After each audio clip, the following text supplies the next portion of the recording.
Today, children, we shall start with exercise 3.4, class 8, understanding quadrilaterals. The first question is state whether true or false. The statements are given here. We have to find out whether they are true or false. ठीक है. The first is all rectangles are squares. ठीक है. तो हम ये mind map देख लो, ये जो हमने बनाया था, ये स्क्वायर है, ये रेक्टेंगल है, ये पैरेललोग्राम है, ये ट्रेपीजियम है और ये रोम्बस है. हमने क्या स्टडी किया था कि जब ऊपर से नीचे आते हैं, मतलब ऐसे, तो square is a rectangle, square is a parallelogram, square is a trapezium. ठीक है. उसी तरह जब इधर से रेक्टेंगल से आएंगे तो हम बोलेंगे rectangle is a parallelogram, rectangle is a trapezium. फिर जब पैरेललोग्राम से आएंगे तो पैरेललोग्राम इज़ अ ट्रेपीजियम. ठीक है. और ये जो कैपिटल आर और स्मॉल आर जो लिखे हैं, ये रेक्टेंगल के लिए, रोम्बस के लिए. आमने सामने इसलिए हैं क्योंकि rectangle is not a rhombus और rhombus is not a rectangle. ठीक है. अब इसके अलावा जब हम उल्टा जाते हैं, मतलब कि ट्रेपीजियम से पैरेललोग्राम और ऐसे करके, तो trapezium is not a parallelogram, trapezium is not a rectangle and trapezium is not a square. ठीक है. अब जब पैरेललोग्राम से ऊपर जाते हैं तो parallelogram is not a rectangle, parallelogram is not a square, rectangle is not a square. Right. तो अब हम इसके बेसिस पे ये करते हैं. यहाँ पे लिखा है A part, all rectangles are squares, मतलब रेक्टेंगल्स आर स्क्वायर्स. क्या ऐसा है? उल्टा हो गया, रेक्टेंगल से स्क्वायर जा रहा है तो नहीं है रेक्टेंगल से स्क्वायर में. तो we will write this statement is false. Okay. Then लिखा है all rhombuses are parallelogram. Rhombus ऊपर है, रोम्बस ऊपर है और पैरेललोग्राम नीचे है, तो yes, rhombuses are parallelogram. So statement is true. Next C part में all squares are rhombuses. Square is a rhombus, तो स्क्वायर ऊपर है, रोम्बस नीचे है, square is a rhombus. So statement is true. And यहाँ बोल रहा है एंड ऑल्सो रेक्टेंगल्स, मतलब square are rhombuses and squares are rectangles. तो देखो, square is a rectangle, square is a rhombus. So this statement is true. Now next is all squares are not parallelograms. अब हमारे हिसाब से तो square is a parallelogram होता है क्योंकि ऊपर से नीचे, और यहाँ बोल रहा है all squares are not parallelograms. तो इसका मतलब क्या हो गया? ये वाला स्टेटमेंट फॉल्स है. अब हम पहले ये वाला कर लेते हैं, ये दोनों छोड़ देते हैं. G part, all parallelograms are trapeziums. All parallelograms are trapezium. Trapezium ऊपर है, सॉरी, पैरेललोग्राम ऊपर है और ट्रेपीजियम नीचे, तो parallelograms are trapeziums, parallelograms are trapeziums. तो स्टेटमेंट हो गया ट्रू. ठीक है. नेक्स्ट है all squares are trapeziums. Square ऊपर है, ऊपर से नीचे आ रहे हैं, तो स्क्वायर इज अ ट्रेपीजियम.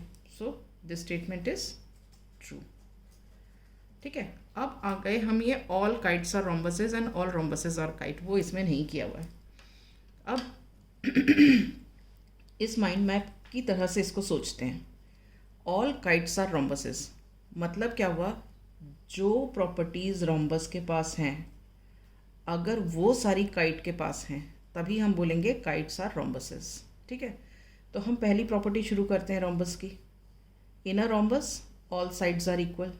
क्या वो काइट के पास है?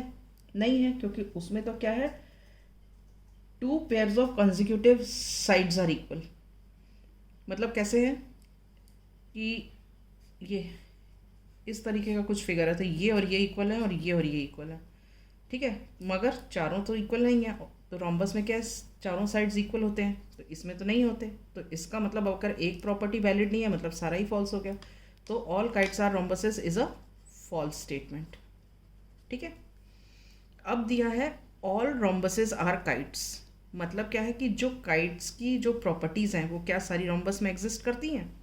तो देखो, काइट की पहली प्रॉपर्टी क्या है, इसके जो ये एडजेसेंट साइड्स हैं, ये और ये इक्वल हैं, ये और ये इक्वल हैं. और रोम्बस में क्या, चारों ही साइड्स इक्वल हैं, तो ये वाली भी नेचुरली इक्वल होंगी ही. उसके बाद काइट की दूसरी प्रॉपर्टी क्या है कि one pair of opposite angles are equal, मतलब ये और ये इक्वल हैं. मगर रोम्बस में क्या है, रोम्बस में तो सारे इक्वल हैं, तो ऑपोजिट भी इक्वल होंगे. सेकेंड प्रॉपर्टी भी ट्रू हो गई. अब काइट की तीसरी प्रॉपर्टी क्या है? Diagonals are perpendicular to each other. तो रोम्बस में भी diagonals are perpendicular to each other है, तो ये भी ट्रू हो गई। अब काइट की एक और प्रॉपर्टी क्या है कि एक डायगोनल दूसरी डायगोनल को, खाली मतलब वन डायगोनल को दो इक्वल पार्ट्स में डिवाइड करती है, ये वाला पार्ट और ये वाला पार्ट में। लेकिन रोम्बस में क्या है, डायगोनल्स बाइसेक्ट ईच अदर, दोनों ही डायगोनल्स एक दूसरे को दो इक्वल पार्ट्स में डिवाइड करती हैं। तो हमने ये देखा कि जो काइट्स में जितनी भी प्रॉपर्टीज़ थी सारी रोम्बस में एग्जिस्ट करती हैं, तो इसलिए rhombus is a kite. So this statement is true, all rhombuses are kite is a true statement. Is this clear? Okay, now we shall start with the next question. The next question is identify all the quadrilaterals that have four sides of equal length. ठीक है, हमें वो quadrilaterals identify करने हैं जिनके चारों sides equal होते हैं। तो ऐसे क्वाड्रिलेटरल्स कौन से हैं? पहला तो क्या है, स्क्वायर, स्क्वायर में चारों साइड्स इक्वल होते हैं। और दूसरा रोम्बस में होते हैं, all four sides are equal. Alright, so these are only two quadrilaterals whose four sides are equal in length. ठीक है, अब आ जाते हैं हम बी पार्ट में। We have to identify all quadrilaterals that have four right angles. अब right angles किस में हैं? फोर। एक तो स्क्वायर में होते हैं, स्क्वायर में ये देखो ये सारे राइट एंगल्स हैं। ठीक है, और दूसरा किस में होते हैं? रेक्टेंगल में। ठीक है, ये देखो ये इस तरह से रेक्टेंगल होता है, इसके ये जो सारे ये एंगल्स हैं ये सारे 90 डिग्री के हैं। Alright, now next question, explain how square is a quadrilateral. अब स्क्वायर क्वाड्रिलेटरल क्यों है? Square is a quadrilateral because it is a four-sided figure. Four-sided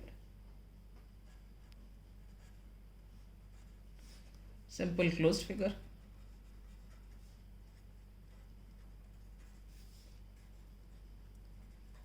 All right.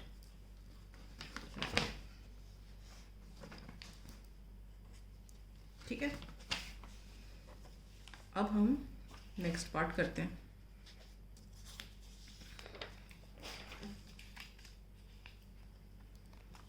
Next part है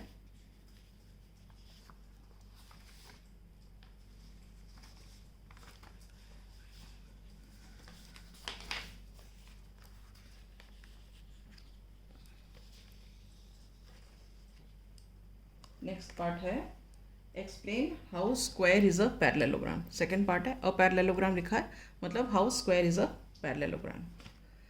तो जब दिया जाए square is a parallelogram, square is parallelogram, तो हम क्या करते हैं? पैरेललोग्राम की प्रॉपर्टीज देखते हैं पहले। तो हम यहाँ लिखेंगे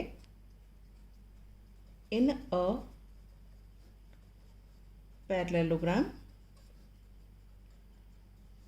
क्या होता है? Opposite sides are equal.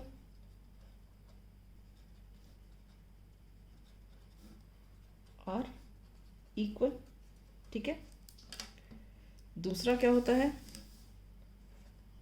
Opposite angles are equal.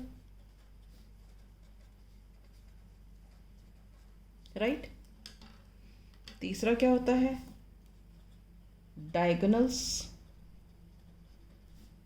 Bisect each other. ठीक है, तो ये तीन प्रॉपर्टीज होती हैं पैरेललोग्राम की, ये तीनों। अब क्या है, ये जो तीनों प्रॉपर्टीज हैं, these three properties they exist in square also. So all these properties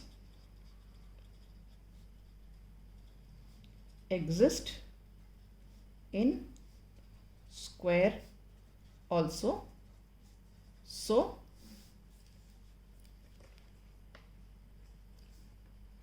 square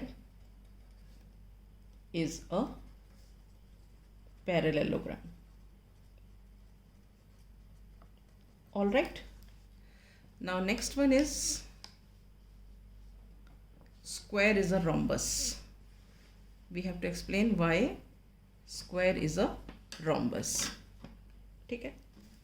So in a rhombus, अब देखो square is rhombus, तो हम इसमें क्या करेंगे, rhombus की properties देखेंगे. So in a rhombus,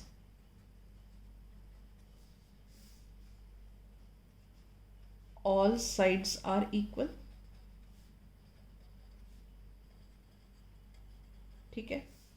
Then opposite angles are equal.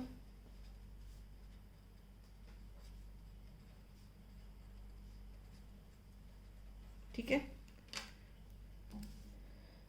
Diagonals bisect each other, या हम diagonals bisect each other and diagonals are perpendicular to each other, इनको एक common sentence बोल सकते हैं.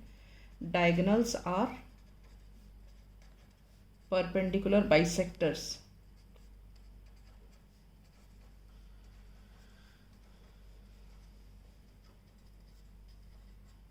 परपेंडिकुलर बाइसेक्टर्स का मतलब होता है diagonals are perpendicular and diagonals bisect each other. ठीक है.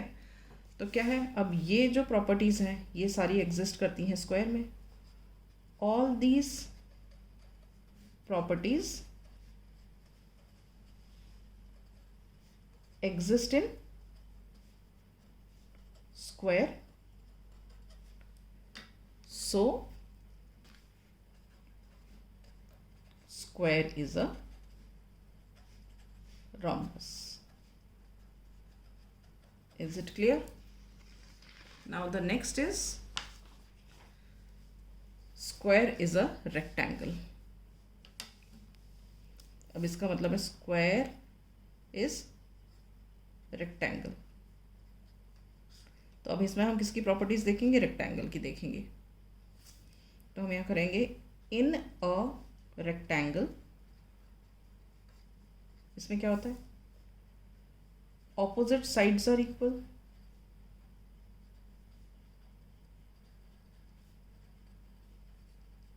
ठीक है. All angles are equal to 90 degree. ठीक है. उसके अलावा क्या है, length of diagonals are equal.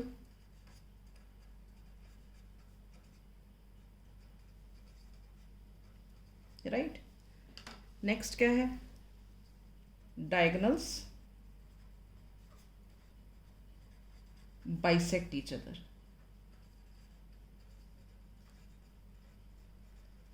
ये जो सारी रेक्टेंगल की प्रॉपर्टीज हैं they exist in square also. All these properties